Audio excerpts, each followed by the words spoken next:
आइए, सकारात्मकता की शक्ति के पार्ट 2 में आपका स्वागत है।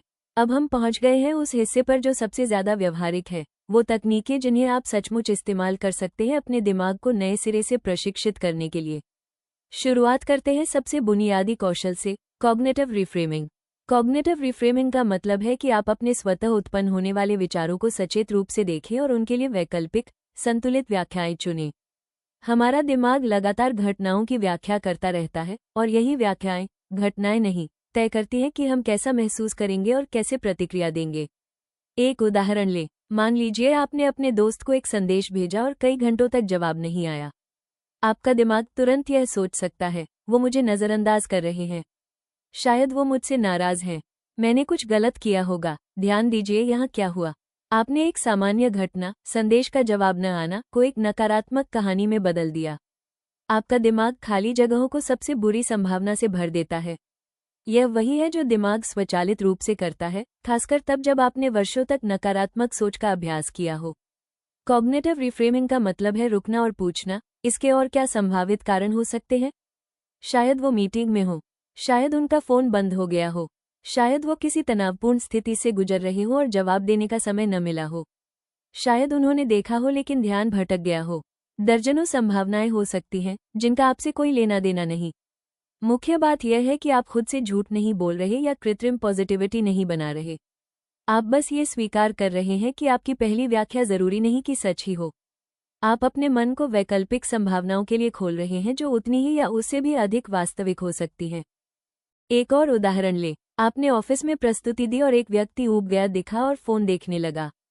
आपका स्वतः विचार हो सकता है, मेरी प्रस्तुति बेकार है, सब सोच रहे हैं कि मैं अयोग्य हूँ, मुझे नौकरी से निकाल दिया जाएगा। रिफ्रेमिंग पूछता है, और क्या सच हो सकता है? शायद उस व्यक्ति को कोई जरूरी संदेश मिला हो, शायद वो रात भर सो नहीं पाए हो, शायद वो किसी निजी संकट से गुजर रहे हो। और अगर वो ऊब भी गए हो, तो क्या एक व्यक्ति की प्रतिक्रिया का मतलब है कि पूरी प्रस्तुति खराब थी? बाकी लोग जो ध्यान से सुन रहे थे, उनका क्या? यह अभ्यास सरल है लेकिन बेहद शक्तिशाली। जब भी कोई नकारात्मक विचार आए, रुकें और खुद से 3 सवाल पूछें। पहला, इस विचार का सबूत क्या है? अक्सर आप पाएंगे कि आप बिना सबूत के अनुमान लगा रहे हैं। दूसरा, इसके वैकल्पिक कारण क्या हो सकते हैं? कम से कम 2 अन्य संभावनाएं जरूर सोचें। तीसरा, अगर मेरा कोई दोस्त इस स्थिति में होता तो मैं उसे क्या कहता? हम दूसरों को सलाह देते समय ज्यादा दयालु और संतुलित होते हैं, जबकि खुद से कठोर। यह नकारात्मक विचारों को मिटाने की कोशिश नहीं है, वो असंभव है और जरूरी भी नहीं। यह इस बात पर ध्यान देने की प्रक्रिया है कि आपका पहला नकारात्मक विचार ही आपका अंतिम विचार न बन जाए। यह आपके दिमाग को प्रशिक्षित करने की प्रक्रिया है ताकि वो स्वचालित रूप से कई दृष्टिकोणों पर विचार करे, न कि हमेशा सबसे बुरी संभावना पर अटक जाए। अभ्यास से यह स्वचालित हो जाता है। आप पाएंगे कि बिना किसी अतिरिक्त प्रयास के आप स्वाभाविक रूप से संतुलित व्याख्याएं बनाने लगे हैं। यही है न्यूरोप्लास्टिसिटी का असर। आप सचमुच नए न्यूरल पाथवेज बना रहे हैं जो ऑप्टिमिस्टिक सोच को आपका नया डिफ़ॉल्ट बना देते हैं। ये ट्रेनिंग राजीव और जगवान द्वारा डेवलप की जा रही है। सब्सक्राइब करें फ्रीडम फॉर इटर्निटी चैनल को, लाइक और कमेंट करें। ट्रेनिंग्स को बार बार रिविजिट करें ताकि आप मैक्सिमम बेनिफिट ले सकें। और याद रखिए, सक्सेस का एक ही रास्ता है, प्रैक्टिस।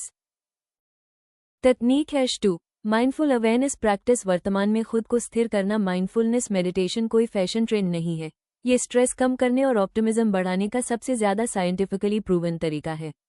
हार्वर्ड न्यूरोसाइंटिस्ट डॉक्टर सारा लाज़र के रिसर्च में पाया गया कि सिर्फ 8 हफ्तों की माइंडफुलनेस प्रैक्टिस से ब्रेन के उन हिस्सों में ग्रे मैटर डेंसिटी बढ़ जाती है जो इमोशनल रेगुलेशन, पर्सपेक्टिव टेकिंग और सेल्फ अवेयरनेस से जुड़े हैं। असल में ये प्रैक्टिस आपके ध्यान को ट्रेन करती है। मेडिटेशन करते समय मकसद यह नहीं होता कि आप अपने विचारों को रोकें या जबरदस्ती पॉजिटिव सोचें, बल्कि आप ये सीखते हैं कि अपने विचारों को ऑब्जर्व करें बिना उनके बहाव में बहने के। साइकोलॉजिस्ट इसे मेटाकॉग्निटिव अवेयरनेस कहते हैं, यानी अपने सोच के बारे में सोचने की क्षमता। यह आपको क्लैरिटी देती है और ऑटोमेटिक रिएक्शन की बजाय बैलेंस्ड रिस्पॉन्स करने में मदद करती है। छोटा शुरू करें, सिर्फ 5 मिनट रोजाना से शुरुआत करें। कोई शांत जगह चुनें, आराम से बैठें और अपनी सांस पर ध्यान दें। आपका मन बार बार भटकेगा, यह नॉर्मल है। हर बार जब आप ध्यान भटकते हुए पकड़ते हैं और उसे सांस पर वापस लाते हैं, वही असली अभ्यास है। यही आपके मेंटल मसल्स को मजबूत करता है। गाइडेड सपोर्ट का इस्तेमाल करें। शुरुआत में गाइडेड मेडिटेशन बहुत मददगार होती है। हेडस्पेस, काम या अनसाइट टाइमर जैसे ऐप स्ट्रक्चर्ड सेशंस देते हैं। रिसर्च बताती है कि गाइडेड मेडिटेशन करने वाले 78% लोग 3 महीने से ज़्यादा समय तक प्रैक्टिस जारी रखते हैं, जबकि बिना गाइडेंस वाले सिर्फ 23% ही टिक पाते हैं। बॉडी स्कैनिंग का अभ्यास करें। इसमें आप धीरे धीरे अपने शरीर के अलग अलग हिस्सों पर ध्यान केंद्रित करते हैं और सेंसेशंस को बिना किसी जजमेंट के नोटिस करते हैं। यह आपको प्रेजेंट मोमेंट में ग्राउंडेड करता है और बार बार नेगेटिव सोचने के चक्र को तोड़ता है। स्टडीज बताते हैं कि सिर्फ 4 हफ्तों की बॉडी स्कैन मेडिटेशन से एंजाइटी 48% तक कम हो जाती है। डेली लाइफ में बढ़ाएं। माइंडफुलनेस मेडिटेशन सिर्फ बैठकर करने तक सीमित नहीं है।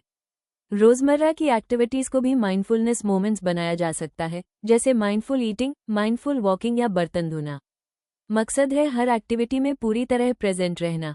इससे आपका दिमाग पास्ट रिग्रेट्स या फ्यूचर वरीज वाले स्ट्रेस लूप से बाहर निकलता है। माइंडफुल अवेयरनेस का सार यही है, वर्तमान में रहना, बिना जजमेंट के ऑब्जर्व करना और संतुलित तरीके से रिस्पॉन्ड करना। समय के साथ यह आपके ब्रेन को रिवायर करता है और कामनेस, क्लैरिटी और ऑप्टिमिज्म को आपका नया डिफ़ॉल्ट बना देता है। ये ट्रेनिंग राजीव और जगवान द्वारा डेवलप की जा रही है। सब्सक्राइब करें फ्रीडम फॉर इटर्निटी चैनल को, लाइक और कमेंट करें। ट्रेनिंग्स को बार बार रिविजिट करें ताकि आप मैक्सिमम बेनिफिट ले सकें। और याद रखिए, सक्सेस का एक ही रास्ता है, प्रैक्टिस। आभार की रूपांतरकारी शक्ति। ग्रैटिट्यूड यानी आभार अक्सर एक साधारण क्रिया लगती है, जैसे किसी को धन्यवाद कहना या दिन में हुई अच्छी बातों को नोटिस करना। लेकिन न्यूरोसाइंस बताता है कि यह हमारे दिमाग को ऑप्टिमिज्म की ओर रिवायर करने का सबसे शक्तिशाली साधन है। इस क्षेत्र के प्रमुख शोधकर्ता डॉक्टर रॉबर्ट एमंस ने अपने अध्ययनों में दिखाया है कि नियमित ग्रैटिट्यूड प्रैक्टिस से हमारे वेलबींग में मेजरेबल सुधार होता है और इसके लाभ महीनों तक बने रहते हैं, भले ही अभ्यास बंद कर दिया जाए। जब हम जानबूझकर उन चीज़ों पर ध्यान केंद्रित करते हैं जिनके लिए हम आभारी हैं, तो दिमाग के भीतर अद्भुत बदलाव शुरू हो जाते हैं। डोपामीन और सेरोटोनिन, जो प्राकृतिक मूड एलिवेटर्स हैं, रिलीज होते हैं। एंटीरियर सिंगुलेट कॉर्टेक्स, जो इमोशनल रेगुलेशन के लिए जिम्मेदार है, ज्यादा सक्रिय हो जाता है। समय के साथ ग्रैटिट्यूड उन न्यूरल पाथवेज को मजबूत करता है जो हमें सकारात्मक अनुभवों को नोटिस करने में मदद करते हैं। ये बदलाव धीरे धीरे दिमाग के डिफ़ॉल्ट मोड को बदल देता है, खतरे ढूंढने से अवसर पहचानने की ओर।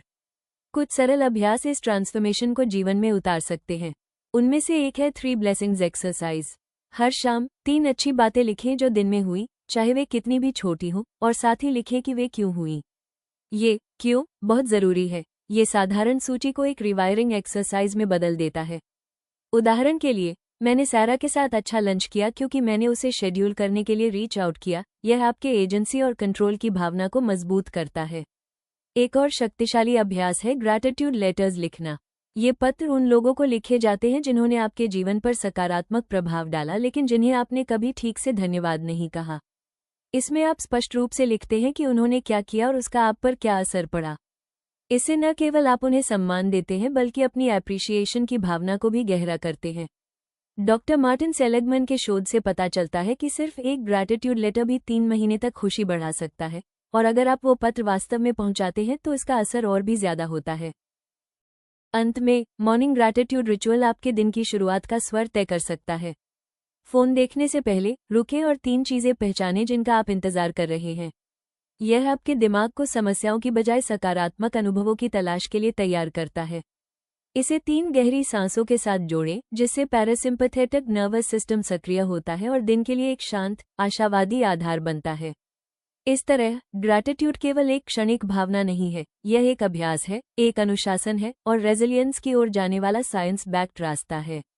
इसे अपनी रोजमर्रा की जिंदगी में बुनकर हम न केवल उस पल में बेहतर महसूस करते हैं, बल्कि अपने दिमाग की संरचना को ही बदल देते हैं ताकि दुनिया को ज्यादा उम्मीद, ज्यादा खुशी और ज्यादा संभावनाओं के साथ देख सके। ऑप्टिमिज्म टूलकिट बनाना। अतिरिक्त रणनीतियां। ऑप्टिमिज्म सिर्फ एक माइंडसेट नहीं है, यह एक स्किल है जिसे रोजाना के अभ्यास से विकसित किया जा सकता है। न्यूरोसाइंस और साइकोलॉजी दोनों बताते हैं कि छोटे छोटे, जानबूझकर किए गए एक्शंस हमारे दिमाग को रेजिलियंस और पॉजिटिविटी की ओर रिवायर कर सकते हैं। आइए देखें कि social connection, movement, meaning, rest और माइंडफुल इन्फॉर्मेशन इनटेक मिलकर कैसे एक टूलकिट बनाते हैं जो लंबे समय तक ऑप्टिमिज्म को बनाए रखता है। सोशल कनेक्शन, सामाजिक जुड़ाव, इंसान जुड़ाव के लिए बना है। Positive social interactions oxytocin, bonding hormone, को ट्रिगर करती हैं, जो कॉर्टिसोल को कम करता है और सुरक्षा की भावना बढ़ाता है। छोटी सी बातचीत, जैसे किसी बरिस्टा को कॉम्प्लीमेंट देना या किसी दोस्त से हालचाल पूछना, दिमाग के रिवॉर्ड सेंटर्स को सक्रिय करती है और ऑप्टिमिस्टिक पैटर्न्स को मजबूत करती है। रिसर्च लगातार दिखाती है कि सोशल सपोर्ट स्ट्रेसफुल समय में रेजिलियंस का सबसे बड़ा प्रेडिक्टर है। सपोर्टिव लोगों के साथ फेस टू फेस समय बिताना लग्जरी नहीं, बल्कि इमोशनल वेलबीइंग के लिए जरूरी है। फिजिकल मूवमेंट, शारीरिक गतिविधि, एक्सरसाइज सिर्फ शारीरिक स्वास्थ्य के लिए नहीं है, ये दिमाग की दवा है। Aerobic activity brain derived neurotrophic factor (BDNF) को बढ़ाती है, जो नए न्यूरल कनेक्शंस के लिए फर्टिलाइजर जैसा काम करता है। सिर्फ 30 मिनट की मॉडरेट एक्टिविटी मूड को 12 घंटे तक बेहतर बना सकती है। इसके अलावा एक्सरसाइज स्ट्रेस हार्मोन्स को रिलीज करके उनके जमाव को रोकता है। अच्छी बात यह है कि इंटेंस वर्कआउट्स की जरूरत नहीं है। वॉकिंग, डांसिंग या जेंटल योगा भी एंडोर्फिन्स बढ़ाते हैं और नींद की गुणवत्ता सुधारते हैं। पर्पस एंड मीनिंग, उद्देश्य और अर्थ। विक्टर फ्रैंकल का काम हमें याद दिलाता है कि रेजिलियंस के लिए मीनिंग बहुत जरूरी है।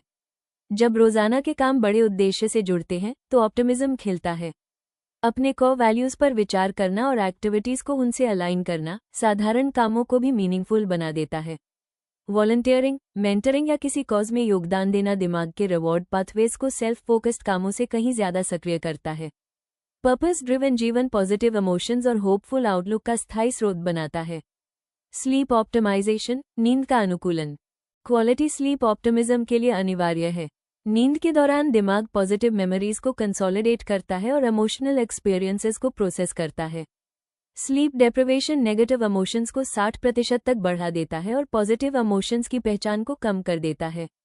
इमोशनल हेल्थ को सपोर्ट करने के लिए रोजाना 7-9 घंटे की नींद लें, कंसिस्टेंट स्लीप वेक रूटीन बनाएं और कामिंग बेड टाइम रिचुअल अपनाएं। ये प्रैक्टिसेस उन ब्रेन चेंजेस को मजबूत करती हैं जिन्हें आप अन्य ऑप्टिमिज्म स्ट्रैटेजीज से कल्टिवेट कर रहे हैं। लिमिटिंग इन्फॉर्मेशन ओवरलोड, जानकारी की अधिकता को सीमित करना। आज की दुनिया में लगातार न्यूज़ और social media exposure pessimistic neural patterns को मजबूत कर सकता है। इसलिए स्ट्रैटेजिक बाउंड्रीज जरूरी हैं। न्यूज़ देखने के लिए स्पेसिफिक समय तय करें, अपने फीड्स को इंटेंशनल तरीके से क्यूरेट करें और फोन फ्री जोन्स बनाएं। रिसर्च बताती है कि रोजाना न्यूज़ कंजम्पशन को 90 मिनट से घटाकर 30 मिनट करने से मूड बेहतर होता है और एंजाइटी कम होती है, बिना अवेयरनेस खोए। इन्फॉर्मेशन इनटेक को मैनेज करके आप अपने मेंटल स्पेस की रक्षा करते हैं और ऑप्टिमिज्म को थ्राइव करने देते हैं। निष्कर्ष, ये सभी प्रैक्टिसेस मिलकर ऑप्टिमिज्म का एक होलिस्टिक टूलकिट बनाती हैं।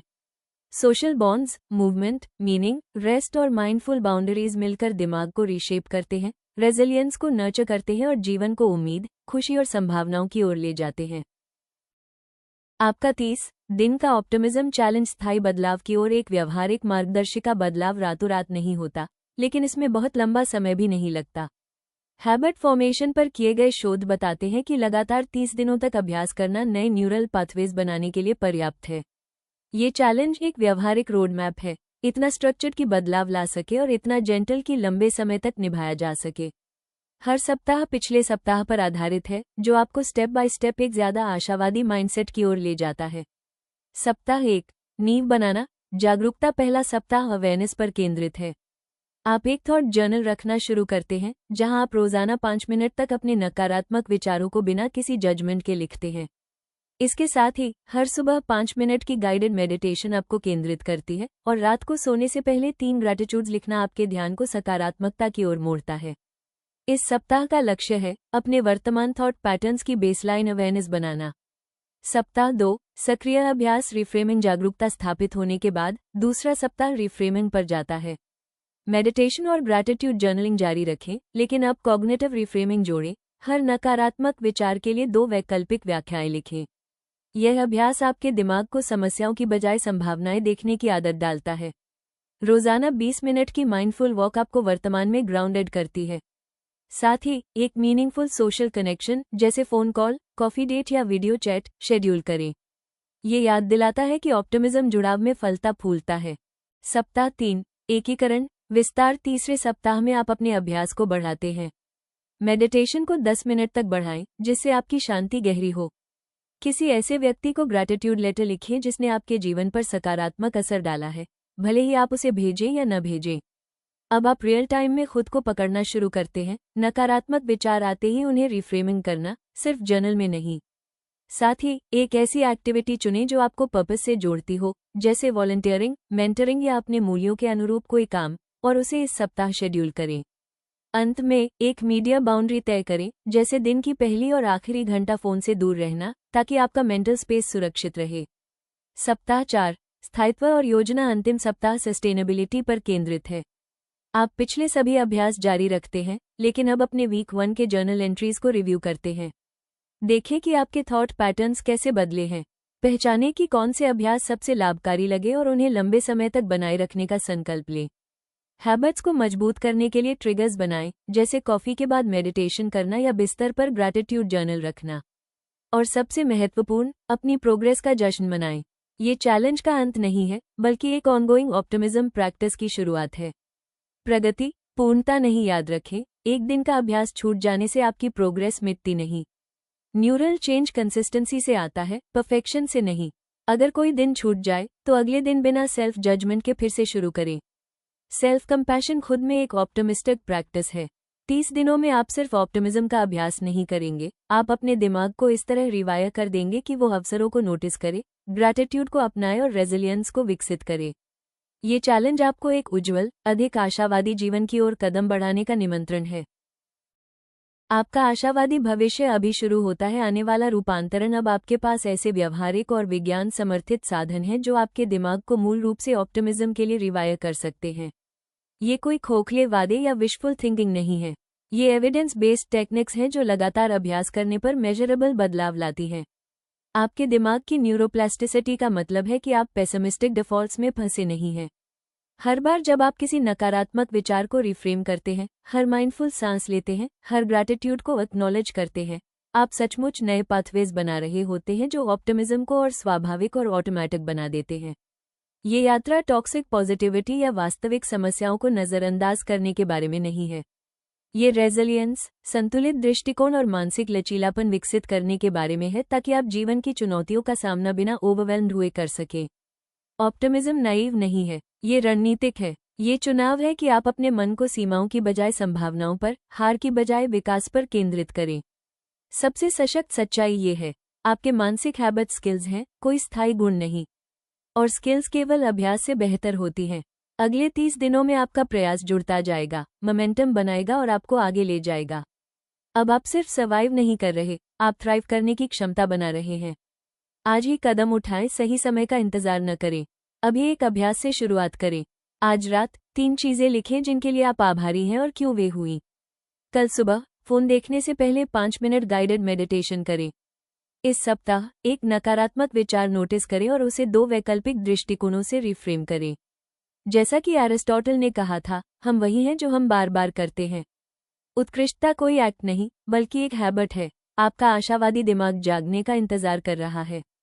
साधन आपके हाथ में है। रूपांतरण अभी शुरू होता है। ये कार्यक्रम राजीव और जगवान द्वारा डेवलप किया जा रहा है। फ्रीडम फॉर इटर्निटी चैनल को सब्सक्राइब करें, लाइक और कमेंट करें। ट्रेनिंग्स को बार बार रिविजिट करें ताकि आप मैक्सिमम बेनिफिट ले सकें। और याद रखिए, सक्सेस का एक ही रास्ता है और इन क्वालिटीज को सच में अपनाने का तरीका है लगातार प्रैक्टिस।